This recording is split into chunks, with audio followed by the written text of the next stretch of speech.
Me semble que ça fait plusieurs fois que je vous en parle, puis j'arrête pas de remettre le projet à plus tard. Ben là, c'est le moment des meilleurs jeux de 2022.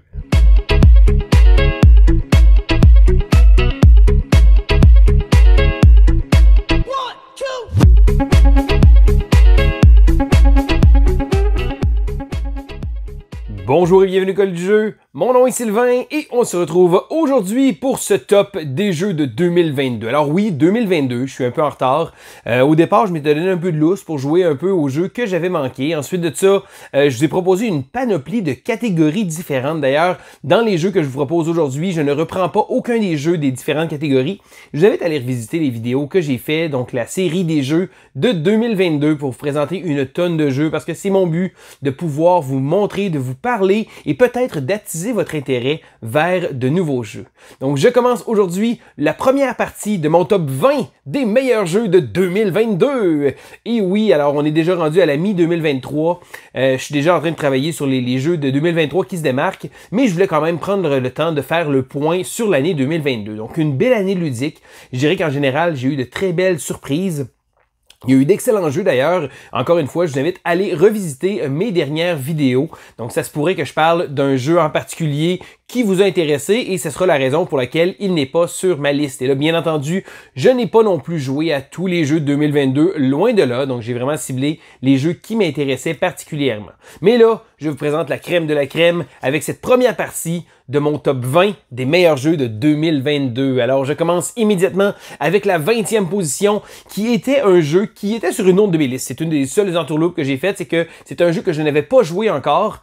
Non, j'en ai deux finalement que j'avais pas joué encore à ce moment-là. Donc, qui avait fait la liste des grands absents. Et là, j'ai eu l'occasion d'y jouer. Donc, en 20e position, on retrouve le jeu Eleven de Football Manager. Donc, Eleven est un jeu de gestion. Donc, si jamais on s'attend à jouer des parties, donc oui, les parties de soccer, donc de football, font partie du jeu, mais le jeu tourne vraiment autour de la gestion. Et c'est cet aspect-là du jeu que je trouve vraiment génial. Et la raison pour laquelle il se hisse dans mon top, c'est parce que lorsque je joue à des jeux de sport, même sur console, je jouais beaucoup à EA Sports, NHL, j'apprécie particulièrement le côté gestion de contrat, faire les lignes, faire les équipes, faire des échanges aussi, gérer les contrats, des choses comme ça, donc du scouting pour voir les prospects du repêchage. Et lorsque j'ai vu que Eleven proposait ça dans une formule avec le football, le soccer, qui est pas nécessairement mon sport favori, mais je me suis dit, je vais y laisser une chance et j'ai vraiment été heureux d'y jouer. Le seul bémol, c'est que c'est un jeu très très solo. Je vois aucun intérêt d'y jouer à plusieurs joueurs, mis à part que les parties soient plus longues et que les gens disent « je sais pas, j'aurais peut-être joué en solo finalement ». Donc, c'est vraiment un jeu solitaire pour ma part. J'ai joué quelques parties à date. Je trouve que le jeu offre des concepts très intéressants. Il y a beaucoup d'extensions. J'ai pas eu l'occasion encore de les essayer. Donc, j'en ai quelques-unes déjà. Mais le jeu de base me satisfait amplement. Donc, Eleven en 20e position. Donc, on continue en position 19 avec un petit jeu. Et oui, c'est le cas. Parce que le jeu, c'est Mon Petit Everdell. Donc, My Little Everdell. Alors, il s'agit d'une version simplifiée du jeu Everdell. Le jeu Everdell que beaucoup de gens connaissent. Beaucoup de monde apprécie énormément et ils ont décidé de faire une version très très distillée du jeu. Mais distillée ne veut pas dire inintéressante pour autant. J'ai trouvé que ça offrait les mêmes concepts généraux de base. Donc, on parle de gestion de ressources, on parle de gestion de cartes. Avec les ressources, on va acheter des cartes, on va se construire un petit tableau, mais c'est fait dans une version tellement simplifiée et que je trouve, pour ma part, très agréable à jouer. Et là, oui, j'ai joué avec mes enfants, j'ai également joué avec des adultes. C'est un petit filler qui passe très très bien, du beau matériel, donc les belles ressources, une boîte pas trop grosse aussi. J'ai vraiment trouvé que le jeu gagnait à être connu. Donc, c'est certain que ce ne sera pas un plat principal. Ça remplacera pas Everdell dans la collection de tout le monde, mais je trouve que pour un jeu familial qui peut jouer facilement un soir de semaine, et là, si vous avez des petites familles, vous le savez, des fois, les soirs de semaine, c'est plus difficile de pouvoir sortir des jeux un peu plus costauds, et Mon Petit Everdell a vraiment un beau rapport de qualité de jeu avec un temps très simple, et aussi un jeu très accessible, un jeu facile à montrer. On peut facilement le montrer à pratiquement n'importe qui. Donc, c'est un jeu avec un petit goût de revenez-y que j'ai particulièrement apprécié, et c'est la raison pour laquelle il fait ma liste. Je continue au numéro 18 avec un jeu qui fait le bonheur de mon fils King of Monster Island. Alors, mon fils de 8 ans apprécie énormément King of Tokyo, et lorsque j'ai vu King of Monster Island, je me suis dit, tiens, ça pourrait être intéressant. Alors, il s'agit d'un jeu coopératif dans le même univers, si on veut, que King of Tokyo. Donc, un peu comme King of Tokyo, on est des gros monstres, mais là, il y a encore des plus gros monstres qu'on doit affronter. Donc, c'est un jeu coopératif, on va devoir affronter le vilain, et là, on va avoir un plateau, et on va tourner tout le tour du plateau pour essayer d'affronter le vilain, de battre des méchants, des choses comme ça, et le tout avec le même système de dés qu'on va faire. Donc, on va avoir des dés, on va pouvoir rebrasser des dés, et il y a une espèce de volcan au milieu où que le méchant, on va placer des dés dedans et les dés vont aller à différents endroits sur le plateau de jeu. J'ai trouvé que, malgré le fait que c'est un jeu qui est assez difficile, c'est un jeu qui a une durée peut-être de 45 minutes, 1 heure, je dirais en moyenne, quand les parties vont quand même bien, parce que ça se pourrait qu'on perde rapidement. Et mon fils, qui habituellement a un temps d'attention très très limité, a énormément de plaisir à jouer à King of Monster Island. Donc c'est vraiment un délice de pouvoir partager ces moments-là avec lui. Le jeu offre des difficultés modulables, donc il y a des vilains un peu plus difficiles à battre que d'autres.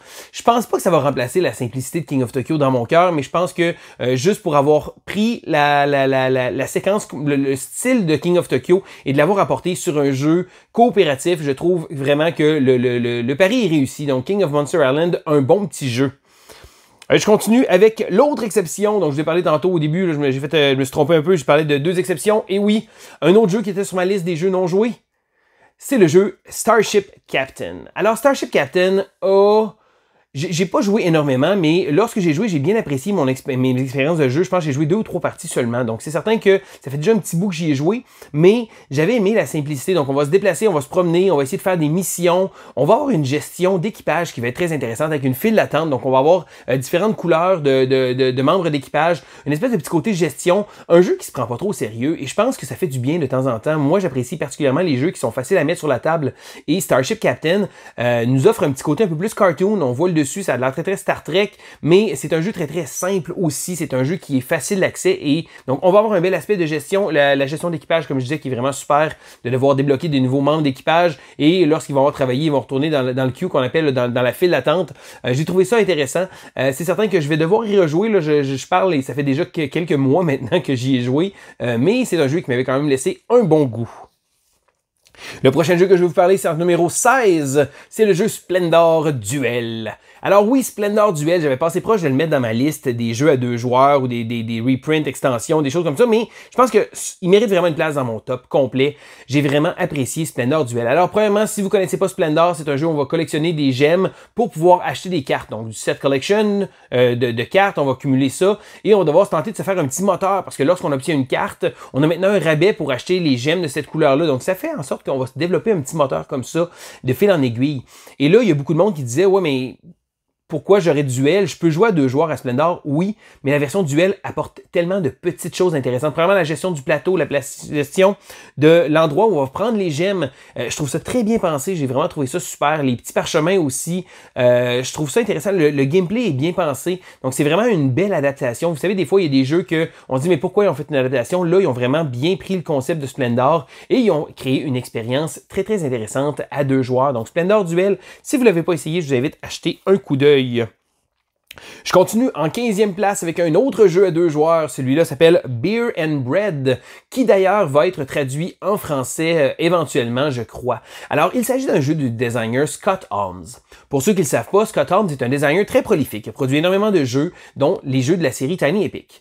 Cependant, c'est un designer qui produit toujours des jeux qui sont bien, mais jamais des jeux qui sont exceptionnels. Ceci dit, il a quand même produit beaucoup de bons jeux, mais c'est toujours difficile pour ces jeux de se démarquer un peu dans ma ludothèque, je trouve. Et Beer and Bread offre ce parfait mélange-là, donc j'ai trouvé que pour ma part, je crois que c'est un de mes jeux favoris de l'auteur. Alors, Beer and Bread est un jeu à 2 joueurs. On va devoir tenter de gérer justement une brasserie. On va faire de la bière et on va faire du pain aussi, une boulangerie. Donc, le tout va être fait avec un système de gestion de cartes très intéressant et surtout une économie limitée, donc une économie fermée avec les ressources. Donc, les ressources vont être dans les différents champs et lorsqu'on va obtenir des ressources, on va les prendre dans les champs, mais on a accès aux mêmes champs. Ça veut dire que si on vide une ressource, il ne sera plus disponible. Mais encore là, il faut faire attention parce que si on prend trop de ressources et donc on veut rien pour gaspiller, on est obligé d'offrir les ressources à l'autre joueur. joueurs. Donc, ça va faire en sorte qu'il va falloir faire attention de bien gérer nos ressources. J'ai trouvé que le jeu était très intéressant du fait que à la fin de la partie, on va marquer des points pour le plus bas des deux scores. Donc, c'est vraiment un concept à la Kinedia ou presque. C'est qu'on va monter les deux pistes de points et à la fin de la partie, on va regarder les points et ça va être le plus bas. Donc, on a tout avantage à vouloir essayer de monter de manière égale. J'ai trouvé que le jeu offrait un bon gameplay, un jeu de draft qui va changer. Donc, les sessions de draft, il va y avoir deux types de draft selon le type de saison qu'on va avoir. Donc, un très très bon jeu que je vais vous inviter à découvrir lorsque la version française sera arrivée. Je continue au numéro 14 avec un gros jeu cette fois-ci. Stars of Acarios. Alors, comme plusieurs l'ont nommé, il s'agirait à peu près d'un Gloomhaven in Space, donc un jeu narratif quand même assez costaud qui utilise certains éléments de Gloomhaven, principalement les modificateurs. Donc, quand on va jouer, on va avoir des modificateurs, donc les plus 1, moins 1, etc., qu'on pourrait avoir de Gloomhaven. Mais, mis à part ces petits concepts-là, qui, oui, rappellent Gloomhaven, on a droit à une grosse histoire narrative. Et ce que j'aime beaucoup, et particulièrement de ce jeu-là, c'est que c'est fait en 3 temps. Donc, on va avoir trois façons, trois étapes dans le jeu. Donc, on va avoir l'exploration spatiale où notre vaisseau va se promener et là, on va avoir des cartes qui vont explorer un peu à la manière du 7e continent. Donc, on va explorer justement des mondes comme ça. On a également des combats et les combats sont très importants parce qu'on a droit à un plateau de jeu de combat et j'ai trouvé que contrairement à Gloomhaven, où Gloomhaven, on doit calculer mathématiquement chacun des coups qu'on va faire pour être certain on ne peut pas s'écarter. On ne peut pas dire hey, on va aller chercher de l'or là tranquillement, on va faire d'autres choses. Non, on est très limité dans nos cartes. Donc, dans le cas de Stars of Acarios, j'ai trouvé qu'on avait vraiment beaucoup de possibilités. Donc, c'était un jeu très ouvert. Les séquences de combat sont vraiment le fun parce que les joueurs, on va jouer pratiquement de manière simultanée. Donc, on peut communiquer entre nous autres pour y jouer. C'est certain que j'ai joué à 2 joueurs et j'ai joué également en solo. J'ai trouvé que les combats étaient très satisfaisants, j'ai vraiment aimé ça. Et en plus de l'aspect d'exploration spatiale, de combat, on a également un autre aspect qui lui aussi est fait avec des cartes à la même manière du 7e continent, c'est que on va explorer, des fois on va aller sur des planètes, et là il va y avoir différentes zones, on va avoir des différents jets de dés à faire, on va avoir des chiffres, on va regarder différentes options. J'ai vraiment trouvé que c'est un beau jeu narratif. Donc comme beaucoup de jeux narratifs à campagne, j'ai pas eu l'occasion énormément d'y jouer, donc souvent je vais sauter du coq à l'âne, de jouer un jeu et jouer un autre. Donc c'est certain que celui-là, je me dis, j'aimerais vraiment ça, continuer cette campagne-là, donc je peux pas vous parler énormément de ce que la campagne peut offrir pendant la partie. J'ai joué quelques parties à peine, mais en vous en reparlant là, je suis en train de me rendre compte que ça manque vraiment. Je pense que je vais le ressortir sur ma table de jeu pour pouvoir essayer d'avancer un petit peu. Et si j'aurais un jeu narratif à campagne à faire de ces temps-ci, je crois bien que ce serait Stars of Acarios. Et là, je continue au numéro 13 avec le jeu Rise.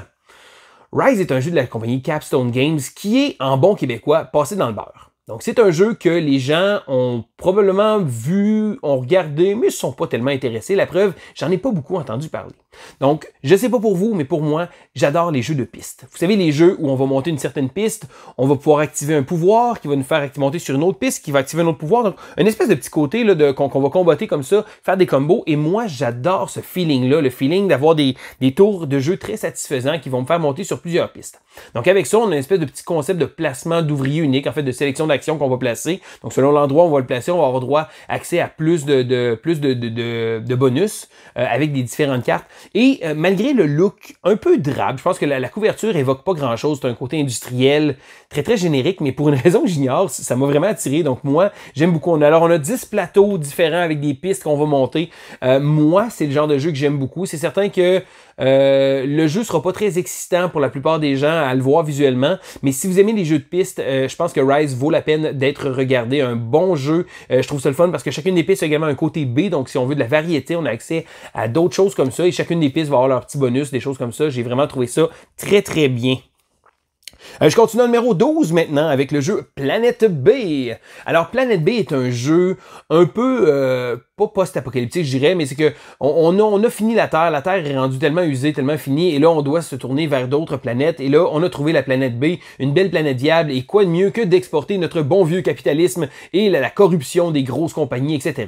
Donc le thème est un peu crasse, mais le jeu l'aborde avec beaucoup d'humour, que ce soit dans le livre de règles, dans les différentes cartes qu'on va pouvoir retrouver. Donc on a une espèce de petit côté tongue-in-cheek, un petit côté là pince sans rire que j'ai trouvé vraiment intéressant dans ce jeu-là. Alors dans Planet B, on va tenter de devoir manipuler, justement, c'est des grosses corporations, mais le tout avec un système très intéressant de vote aussi qu'il va avoir. Donc, on va élire un président et avec ce concept de vote-là qu'il va avoir, on va mettre des jetons dans un sac et on va piger.